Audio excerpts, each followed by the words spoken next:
hoje, não sei se ainda hoje, mas parece que ainda hoje é alguma coisa muito lisonjeira falar mal de juiz.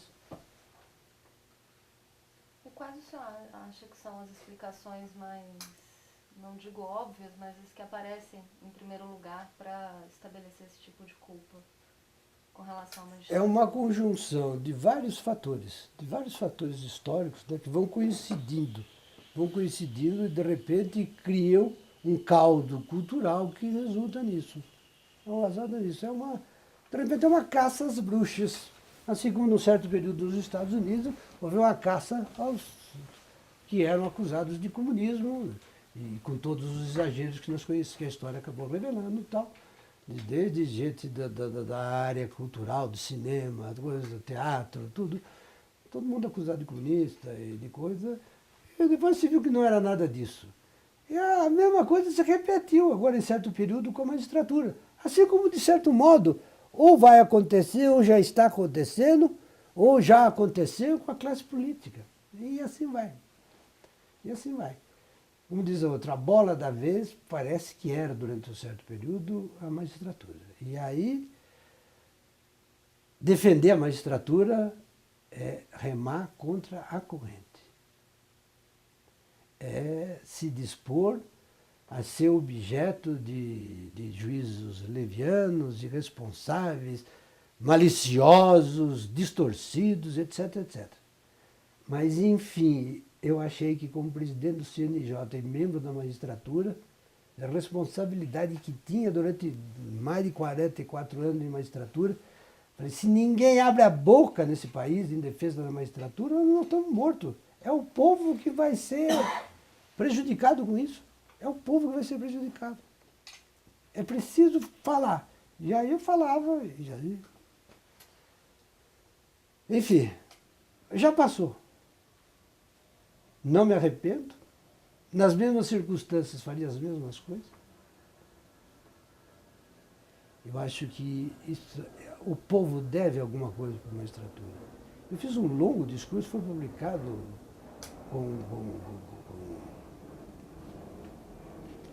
assim, com destaque, vamos dizer assim, nos grandes jornais, e sobretudo a Rede Globo, até de um modo extraordinário e surpreendente, deu uma cobertura grande para o discurso que eu fiz, onde eu não fiz crítica a ninguém, mas mostrando o que a magistratura fez para esse país, o que a magistratura faz e como a sociedade brasileira deve à magistratura, que é uma instituição que não pode ser depreciada, não pode ser subestimada, não pode ser aviltada, porque quem sai prejudicado com isso é o povo. No fundo, é o povo. E considerei vários pontos. Se a gente pensar nas coisas mais simples da vida, as coisas mais simples da vida, elas são garantidas pela atividade rotineira e cotidiana dos juízes desconhecidos. Desconhecidos. Nosso direito de andar na rua, de não ser vítima de arbitrariedade policial, de não ser vítima de um processo injusto, de não ser vítima de uma ilegalidade, não ser vítima de uma violência, de ter os nossos bens reconhecidos, a nossa herança transmitida, as nossas relações preservadas, tudo, enfim, aquilo que faz parte, vamos dizer assim, das condições mínimas de uma existência digna, depende de decisões de juizinhos desconhecidos. Sem o que ninguém consegue viver. Ninguém consegue desenvolver o seu projeto de vida, ninguém consegue se realizar como pessoa. E esse trabalho dos juízes é depreciado, é subestimado, é visto, não é visto. O que avulta é que fulano de tal, no estado tal, é corrupto. Sim, tudo bem, é corrupto. Mas a corrupção, não, isto é uma coisa fundamental. Eu não sei como é que não se percebe isso na sua profundidade. A corrupção não é um produto de algum alienígena, algum vírus que caiu do espaço e de repente entrou na sociedade brasileira. A corrupção é um produto da cultura do povo brasileiro. As pessoas que saem nas ruas e provavelmente ainda sairão, gritando contra a corrupção, são os mesmos cujos pais ou cujos filhos, ou são os próprios, que defendem a tese de que para subir na vida tudo é permitido, inclusive os meios desonestos e ilegais. Esta é a cultura do povo brasileiro. E é dessa cultura que nasce a corrupção. Por que o político é corrupto? Porque ele nasceu numa cultura de corrupção. Ele não se transformou em corrupto porque ele se tornou político. O juiz não se tornou corrupto porque ele foi juiz. Um médico não se tornou corrupto, um funcionário público não se tornou corrupto porque é funcionário público. Ele já era corrupto como produto da sociedade em que ele viveu. Isso é que é. A corrupção não vem de cima, ela vem de baixo do povo. É o povo que cria a cultura da corrupção.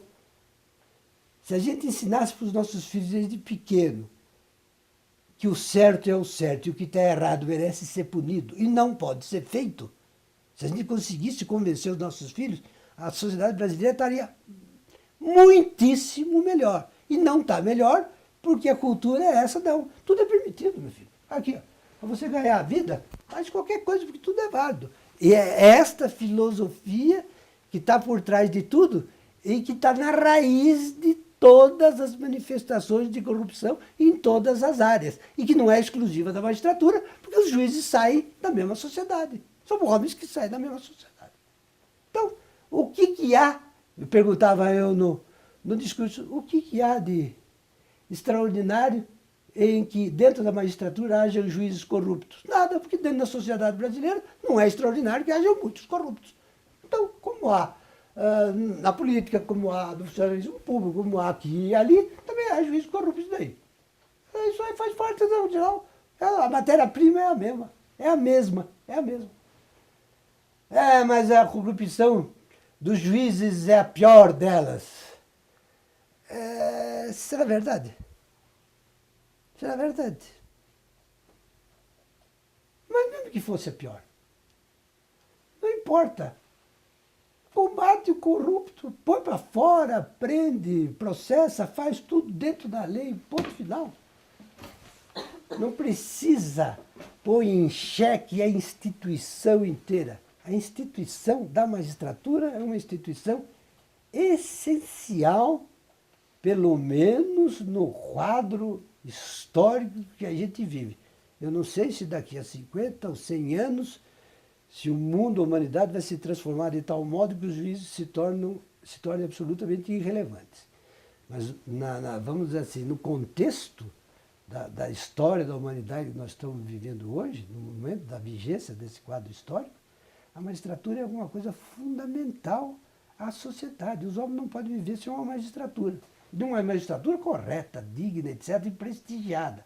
E um juiz desprestigiado dá uma sentença, ninguém liga, porque o desprestígio da pessoa do juiz contamina a eficácia das suas decisões. E isso para o povo é péssimo. É de olho no povo que às vezes a gente precisa ser contra o povo. Ministro, e quando esse desprestígio vem de magistrados? Em que sentido? Prefiro dar um exemplo. Máfia de toga é uma expressão cunhada por uma magistrada, ministra da STJ, que era corregedora do CNJ, ministra Helena Calmon. É só para dar um exemplo, se o senhor não quiser falar particularmente dela, mas quando são magistrados que vão, que publicamente dizem que há corrupção no judiciário, que a magistratura é isso? Pois é, isso que eu disse. São excessos que eu até posso atribuir a, vamos dizer, a uma atitude de boa vontade, de boa intenção, etc., mas que na prática tem efeito contraproducente. Não acho que esse seja o caminho para a gente restabelecer, vamos dizer, uma imagem digna da magistratura. Eu acho que não é esse o caminho. Não é esse o caminho. Não é falando mal dos meus filhos que eu vou corrigir qualquer um dos meus filhos. Dizer que, olha, a família é uma porcaria porque existe um monte de filho corrupto. Isso não resolve o problema. não resolve o problema. Não é ficar divulgando o que está errado e generalizando que a gente vai conseguir remover as causas de tudo aquilo que seja ruim e que a gente sabe que existe. Que a gente sabe que existe, que infelizmente existe. Eu acho que não é esse o caminho. Eu acho que é um problema de opção metodológica. Cada um tem a sua. Eu acho que o caminho é outro. Eu acho que o caminho é outro. Infelizmente, eu fui educado profissionalmente noutros termos, com base em outros princípios e com outro tipo de visão do mundo. A ideia que eu tenho da magistratura é essa, é uma instituição sagrada que a gente tem que preservar ao máximo a ponto de pôr para a rua aqueles que não são dignos de estar dentro dela. Mas ela está acima de todo mundo, acima de todo mundo. Eu não posso ficar falando mal dela, até porque eu estou dentro dela. Se ela é tão ruim, eu não ficaria de bem comigo mesmo de continuar dentro de uma instituição que não presta. Eu não sou sócio de nenhum clube que eu acho que é uma porcaria. Eu não ficaria. Eu sou sócio, eu pertenço ao clube e tal. Eu não, lá dentro só tem bandido, por que eu vou ficar lá dentro? Não vou.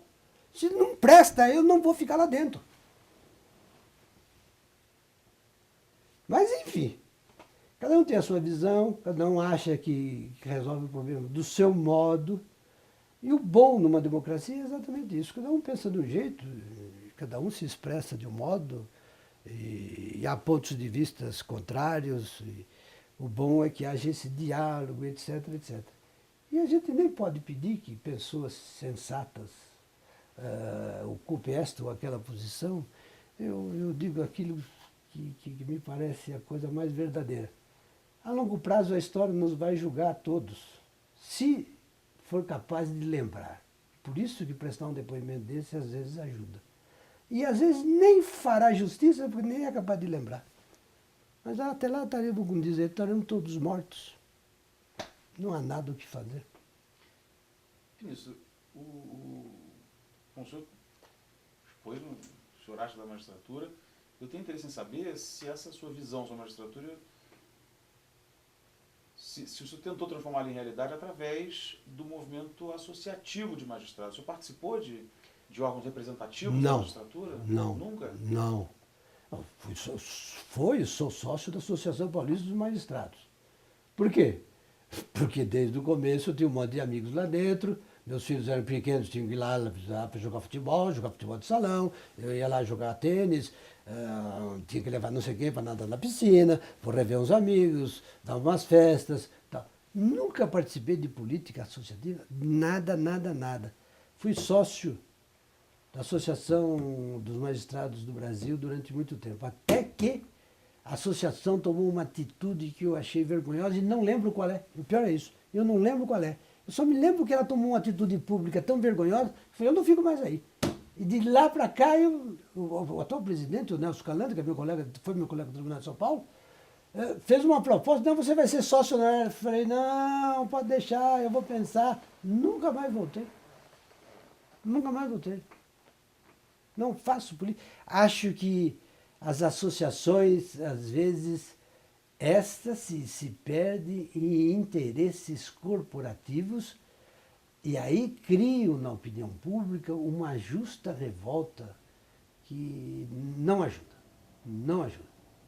Defender certas posturas que são de interesses assim exclusivos dos membros da magistratura num dado contexto, eu acho que é alguma coisa que desserve a magistratura. Eu acho que não ajuda. Eu acho que essas associações, elas podem desempenhar papel importante em outras áreas, mas do ponto de vista político-institucional, quando ela assume certas atitudes públicas que aí sim revelam um certo corporativismo, eu acho que aí elas desservem a instituição ao invés de ajudar em alguma coisa. O senhor me permite perguntar se o senhor está se referindo especificamente à questão dos vencimentos? É uma delas. É uma delas. não posso ficar aspirando num quadro aí de inflação, com repressão, de subsídios, de investimentos para todo o funcionalismo, está aspirando a aumentos extraordinários, etc, etc. A verdade é que a gente não pode dizer hoje que a magistratura ganhe mal no contexto da sociedade brasileira. Não pode dizer. É claro que, guardadas as devidas proporções, eu até poderia, em tese, sustentar, dizer, olha, a magistratura exige uma vida muito sacrificada do ponto de vista econômico, nós temos muitas restrições constitucionais, legais, não podemos fazer nada praticamente, você dá aula, tem uma cadeira só, enfim, mas enfim, se escolher uma carreira porque quer ganhar muito dinheiro ou porque acha que é um meio de realização pessoal, é opção de caráter pessoal e tal. Agora, dizer nesse quadro, dizer, olha, a magistratura precisa ganhar 10 vezes mais porque, teoricamente, as suas funções estão tão importantes que é justo que isso aconteça, é válido do ponto de vista teórico, mas não é válido na realidade da sociedade que a gente vive.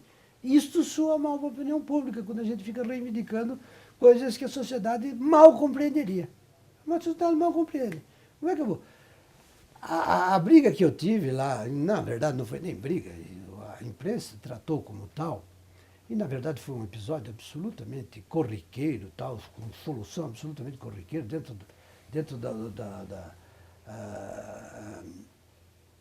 dos paradigmas constitucionais, etc., foi quando eu mandei como presidente do tribunal, e não fui eu que mandei, foi o tribunal que decidiu, uma proposta de aumento que repunha uma inflação aí de dois ou 3 anos. Só repunha a inflação, não fazia nada tal.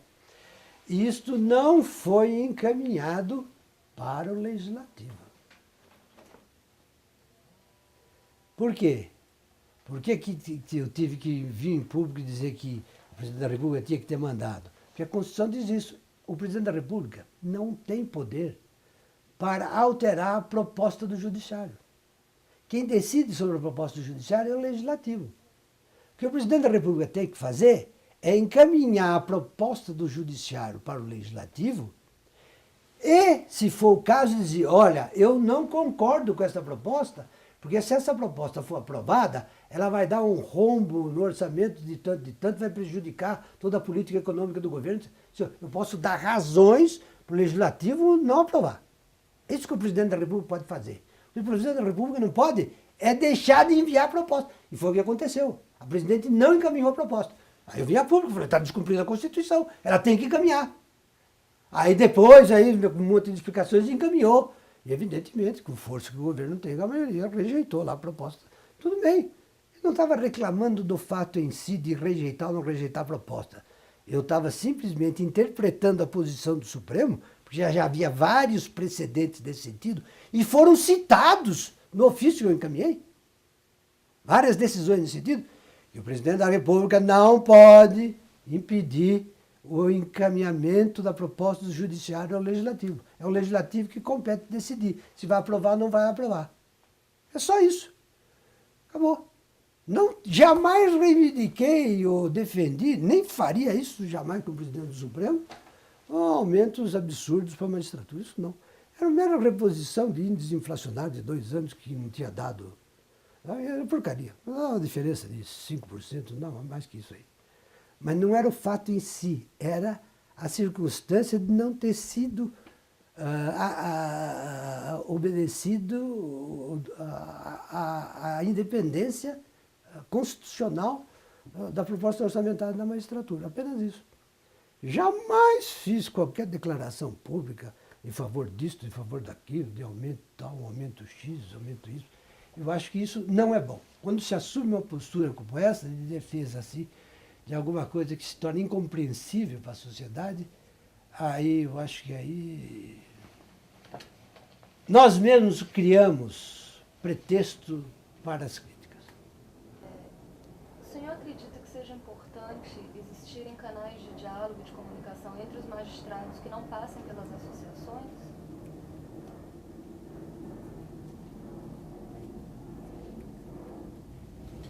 Acho que a comunicabilidade dos magistrados é uma coisa normal.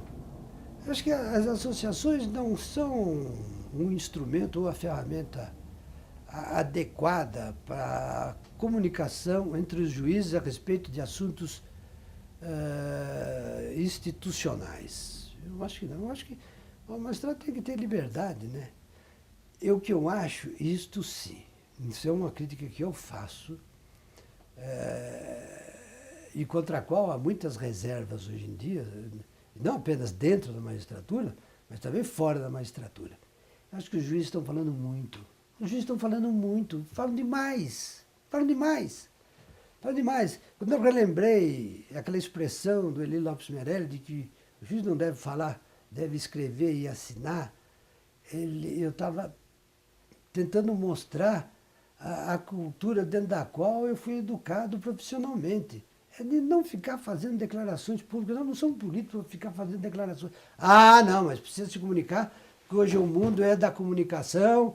Isso, como dizia o Chacrinha, se não se comunica, não se dá bem, a magistratura precisa ter voz, etc, etc. O que eu acho, a magistratura precisa ter voz, mas existem órgãos adequados para assumir e exprimir a voz da magistratura. E esses órgãos não são as instituições de classe. São os órgãos institucionais. Estes falam pela magistratura. Para isso existe presidente de tribunal, presidente do Supremo Tribunal Federal. Estes falam pela magistratura. E quando esses assuntos são importantes, eles têm que exprimir a opinião da magistratura. Agora, os juízes ficam aqui e ali, dando entrevistas, criticando A, criticando B, respondendo a C. Do meu ponto de vista pessoal, é um excesso incompatível com aquilo que eu chamo a gravidade que o juiz deve ter. O juiz tem que ser contido. Quanto menos ele se exponha, melhor para a magistratura. Uma coisa que eu cito muito é que, tirando alguns episódios históricos bem compreensíveis, como no caso do Roosevelt contra a corte que estava inviabilizando o New Deal, e aí tem uma explicação histórica para isso, que levou o então presidente do tribunal a fazer uma carta violenta ao Congresso norte-americano. Tirando esses episódios, o senhor pode, nos Estados Unidos, xingar a Suprema Corte de tudo o que quiser, que ninguém abre a boca. A Suprema Corte norte-americana jamais vai a jornal para responder a quem quer que seja. E no Brasil, ministro? No Brasil, o senhor conhece a realidade melhor que eu.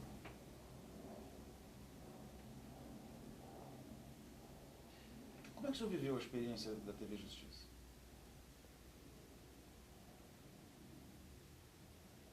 Como uma coisa que, em relação às sessões, do meu ponto de vista, atrapalha muito. Por quê? Muito. Por uma razão muito simples ligada à condição humana. Uma coisa é nós estarmos conversando aqui, trocando ideias. Outra coisa, o senhor dá uma entrevista para a Rede Globo. O senhor não é capaz de falar para a Rede Globo do mesmo modo aquilo que o senhor é capaz de falar numa conversa aqui. Por quê? Porque o ser humano é assim mesmo. Ele tem as suas censuras. Ele sente a pressão da exposição pública da sua figura, porque é disso que se trata no fundo, e se retrai inconscientemente. Isso é normal. Então, o que acontece com as sessões do Supremo? E nisso é um trabalho que estava sendo desenvolvido pelo professor Virgílio, da Silva, em São Paulo, que é professor da USP, etc. Ok, aliás, prestei várias informações, depoimentos, etc. Nesse sentido, ele estava investigando bem esse assunto, de saber qual é o papel que a transmissão ao vivo das sessões do Supremo desempenhava na qualidade do serviço da Suprema Corte. Eu acho que não ajuda. Não ajuda. Por quê? Porque, primeiro, sabendo que está exposto ao público, as pessoas pensam várias vezes antes de falar certas coisas. Segundo, mesmo estando expostas ao público, as pessoas às vezes não se contêm, porque é normal que não se contenham. Ninguém é tão perfeito assim como o padre Leonel Franca, que era capaz de passar uma conferência de 2 horas com uma mosca rodando na cabeça dele sem pôr a mão na testa. As pessoas não têm esse controle, essa autodisciplina. Provocado em certas circunstâncias, eles reagem com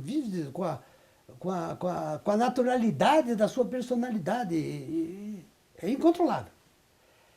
Isto cria atritos, respostas, provocações, manifestações que dão ao público a impressão que os juízes do Supremo é um conjunto de pessoas que gostam de estar brigando toda hora. Isso não é bom. Se eu faço a mesma coisa num ambiente fechado, há outras vantagens. Eu sou capaz de ponderar o seu ponto de vista e chegar à conclusão que o senhor tem razão e dizer, não, você tem razão, é isso mesmo. O que o senhor disse, ele tem razão. Mas em público, se o senhor disser para mim que eu estou errado, eu vou inventar coisa para defender meu ponto de vista. Eu não vou em público dizer para todo mundo, não, olha, eu reconheço que eu estou errado. Realmente me enganei, Vossa Excelência tem toda... Não faz isso, não faz. E se fizer, é exceção. Se fizer, é exceção. Por quê? Porque é natural isso, o ser humano é assim mesmo. Ninguém pode modificar as pessoas. Não é o fato de ser ministro do Supremo que tira dos seus membros a condição de pessoa humana. Nós somos assim mesmo. Nós somos sujeitos a essas coisas, todos. Então não há exceção nenhuma. Então, por que existem essas divergências que podiam ser aparadas, resolvidas, conciliadas numa reunião fechada? Como as sessões de conselho? Como as sessões de conselho, como sucede nos Estados Unidos. Como sucede nos Estados Unidos. Nos Estados Unidos, a Suprema Corte funciona naquela salinha lá, do lado da presidência. Ninguém entra nem para servir café. O mais novo dos Justices vai lá atender a porta para trazer o café para dentro, ninguém entra. Eles conversam lá. Se eles querem brigar, eles até brigam, porque há registros históricos de brigas homéricas, de inimizades homéricas lá dentro da história do Supremo, da Corte Constitucional norte-americana. Mas lá dentro, entre eles. Saiu dali, acabou. Ninguém fica sabendo. Se fica sabendo, remotamente, depois vem algum historiador fazer referência, etc. Mas aquilo não transpira, é ali dentro. E ali dentro se resolve muita coisa. A proposta, lá circulam propostas por escrito de voto. O sujeito faz um voto nesse sentido. Ele diz assim, não, mas se você fizer as seguintes ponderações, A, B ou C tal, eu vou pensar 2 vezes. Ele faz um acréscimo, manda para o gabinete do outro ministro, outro justice. O cara estuda. Se ele estiver de acordo, ele diz, não, estou de acordo.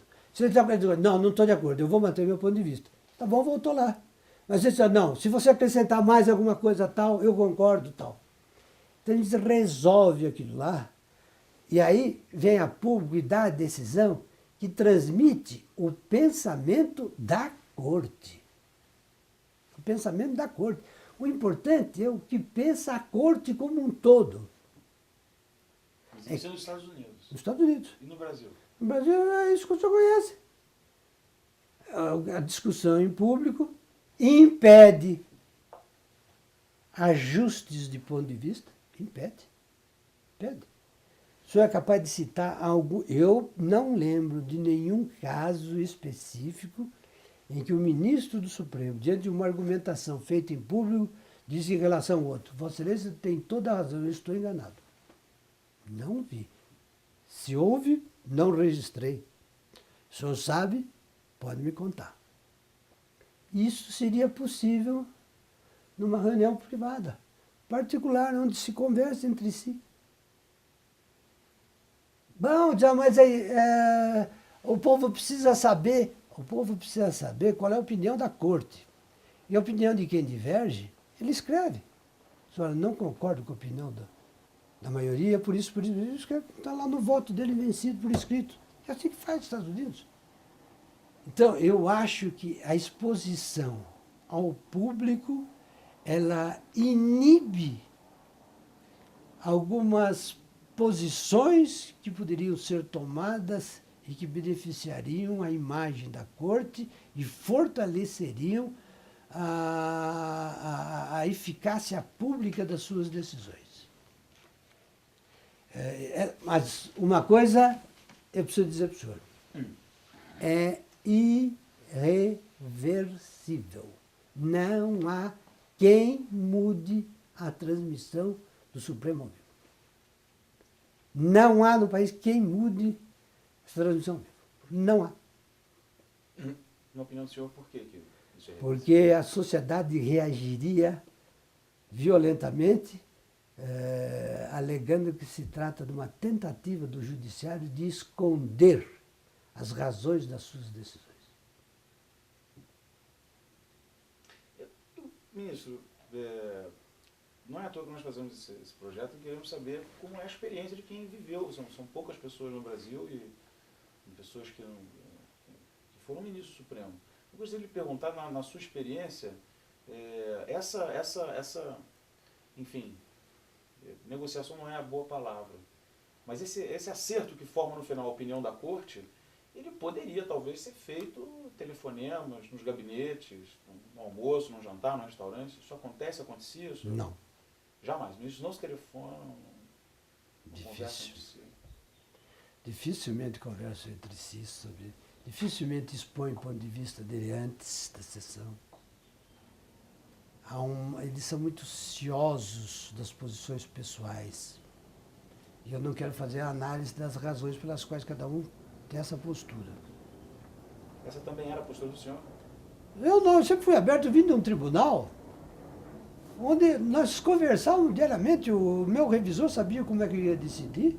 E quando eu era revisor, eu sabia como o relator ia decidir. E os senhores conversavam em sessão, às vezes fora da Em sessão? sessão, fora de sessão, telefonema. Quando não for telefonema, manda bilhetinho, qualquer coisa.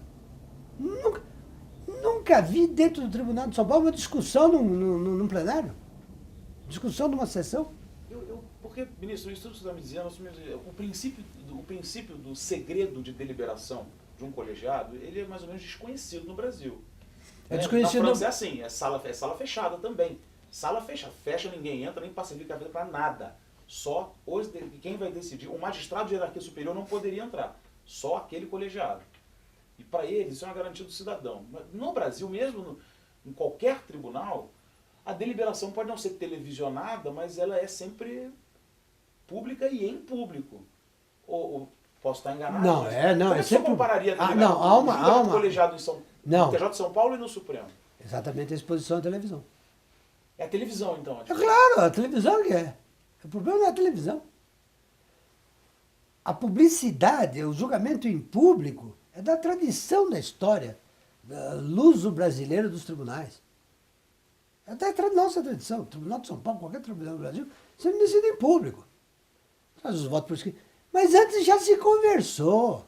Tal. Vem ali e expõe o voto final. Cara. Por quê? Não há necessidade de você criar uma discussão extra para se justificar perante a opinião pública, porque não tem televisão. O meu ponto de vista é lá, reunindo, estão os advogados das partes, eu exponho meu ponto de vista, olha, eu penso desse jeito, tal. Acabou. Tu concorda com o relator? Não concordo, meu ponto de vista é diferente, ponto final. Acabou. Morreu o assunto. É público, foi conservada, portanto, a garantia da publicidade, que é do sistema constitucional brasileiro, a garantia da publicidade, sem gerar discussão, né, e sem impedir aquele contato anterior, a troca de ideias, etc., que é fundamental para aparar divergências, etc. E aí só para ficar muito claro, aí o senhor vai, aí o senhor está no Supremo, mas depois vamos voltar. Não, só para o Mas senhor ter ideia, não sei, vocês não têm idade suficiente para isso. Mas veja, o Supremo Tribunal Federal sempre decidiu em público. Sim, todos os tribunais brasileiros há muitos Sim, anos. então, durante o período em que não havia a TV Justiça, o senhor se lembra de alguma discussão tão extraordinária que ganhou os foros de notícia de jornal? Nunca. Nunca. Como o senhor se refere, aí basicamente não estamos falando de discussões jurídicas, estamos de rusgas mesmo. Rusgas, mesmo o nível de discussão jurídica, acabou, nunca. E mais, você vai dizer, naquele tempo não existia vamos dizer, algum desencontro, algum mal-entendido? Existia. Então, um anedotário no Supremo Tribunal Federal sobre divergências entre membros do tribunal. Um falava uma coisa, outro fazia uma gozação ali. Conta-se que determinado ministro mudava sistemática e propositadamente o nome de outro para provocá-lo, tal, e o outro reagia, tal. Sim, mas aquilo lá, como não vinha a público, não era exposto para todo mundo, aquilo passava como uma coisa marginal, sem nenhum coisa. Agora, exposta numa televisão, o Jornal Nacional, hoje o ministro tal mudou propositadamente o nome do tal só para provocar, e o ministro provocado respondeu isso. Foi um carnaval. Está visto ali pela televisão, todo mundo. Se os jornais e a mídia não dão atenção, a gente tem um material farto para fazer isso. A televisão dá um material farto para fazer isso. Agora, como eu digo para o senhor, não adianta. Isto é uma discussão absolutamente inútil. O trabalho do professor Vigílio, com o devido respeito, é de uma inutilidade prática gritante. Não vai adiantar nada. Não há quem tire o televisionamento das sessões do Supremo Tribunal Federal. É possível afirmar, então, que a transmissão televisiva das sessões do Supremo mudou o modus operandi, por exemplo, da Corte? De certo modo, sim. Não modus operandi. Eu diria que mudou o modo de ser durante as sessões. E é natural que mude. Porque se for hoje qualquer tribunal, pegar um tribunal de São Paulo, assistir uma sessão, ou seja do plenário, ou seja de qualquer Câmara, etc., só vai ter uma impressão. Se a senhora botar uma televisão lá dentro, quando a senhora voltar, você vai dizer, não é a mesma coisa. Não é a mesma coisa. Isso, então, fora das câmeras, aquilo que a gente via, né, vai no YouTube, tem um monte, só tem as rusgas no YouTube. Só, e aqui é o que o povo gosta. E é por isso que a imprensa explora. Mas é uma impressão falsa, então muda só a dinâmica de plenário, aquelas pessoas que a gente vê trocando, por vezes, até ofensas, fora das câmeras elas se gostam. Como é? Muda fora de câmera também? A pergunta que eu lhe faço, que é uma espécie de resposta que o senhor me pergunta, é isso. O senhor acha que depois de ofensas públicas as pessoas saem dali e vão tomar chopp no bar da esquina? Eu diria que não. Pois é. Pois é. Mas o Supremo tem uma particularidade. Que eu não sei atribuir bem a quê. Talvez a suprema importância do cargo. Porque são 11 pessoas destacadas de milhões no Brasil. Só 11. Que tem a última palavra em matéria jurídica, principalmente em matéria constitucional. Tudo bem. É de uma importância indiscutível. Eu fiquei 16 anos no Tribunal de Justiça, mais 8 anos no Tribunal de Alçada. Então, eu tenho de segunda instância em São Paulo 24 anos. Não criei nenhum inimigo pessoal lá dentro e tal. E eu não posso dizer porque realmente eu não me considero uma pessoa de relacionamento extremamente fácil e difuso. Eu não sou. Tenho poucas pessoas, me relaciono com poucas pessoas, tenho poucos amigos, todos muito bons, tal, mas tenho poucos amigos. Não tenho a facilidade que outras pessoas têm. Acho que algumas pessoas têm uma qualidade extraordinária que eu não tenho. Eu sou capaz de fazer amigos com grande facilidade. Eu não tenho isso. Eu acho que é uma grande limitação que eu tenho. Não tenho esse tipo de coisa e nem me esforço muito para fazer isso.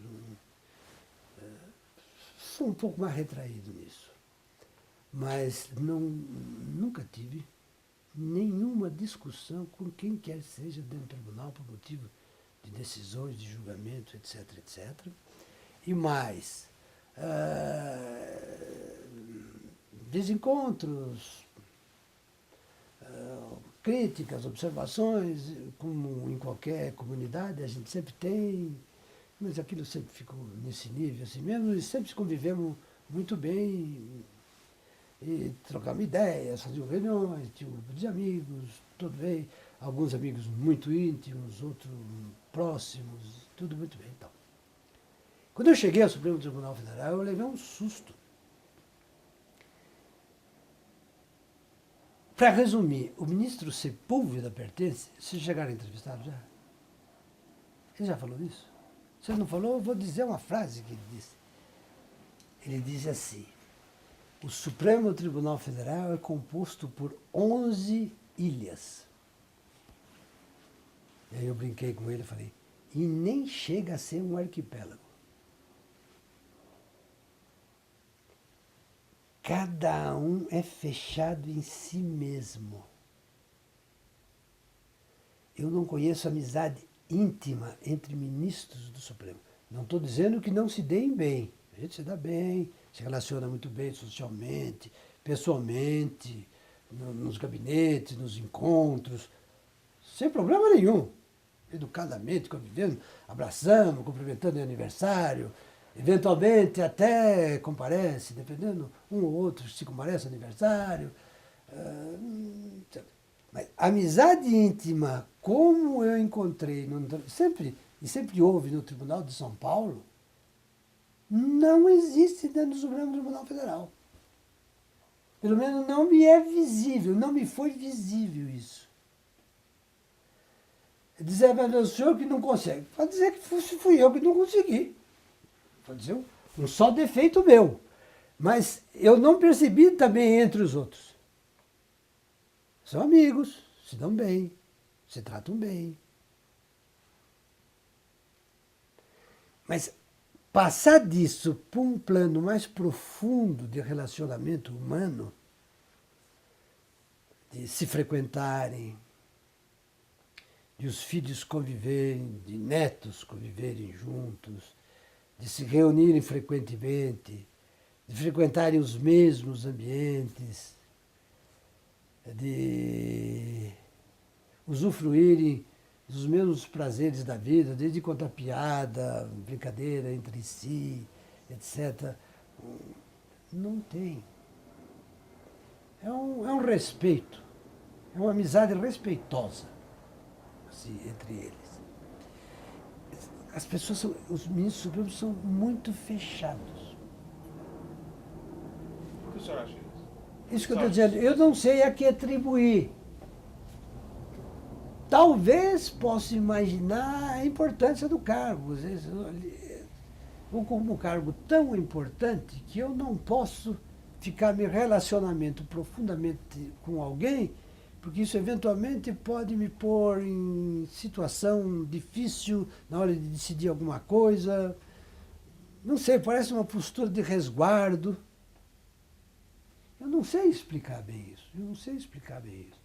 Eu estou apenas relatando um fato objetivo. A verdade é essa. É difícil. Você encontra, tem o aniversário de um ministro, tal, convida. Eles vão lá na festa, todo mundo vai. Mas é outro ambiente, não é a mesma coisa. Eu não preciso explicar para vocês o que é uma amizade mais próxima, mais íntima, mais chegada. Todo mundo sabe. Isso não existe em geral dentro do Supremo. Pode haver excepcionalmente, mas em geral não existe. Em geral é o que o ministro Sepúlveda Pertence disse. Cada um é uma ilha, se fecha aqui, acabou. Eu senti isso muito no começo. Depois, pela lei da necessidade, tive que me acostumar, né? Então me acostumei, passei a conviver, aceitar as regras do jogo. Foi essa. É assim.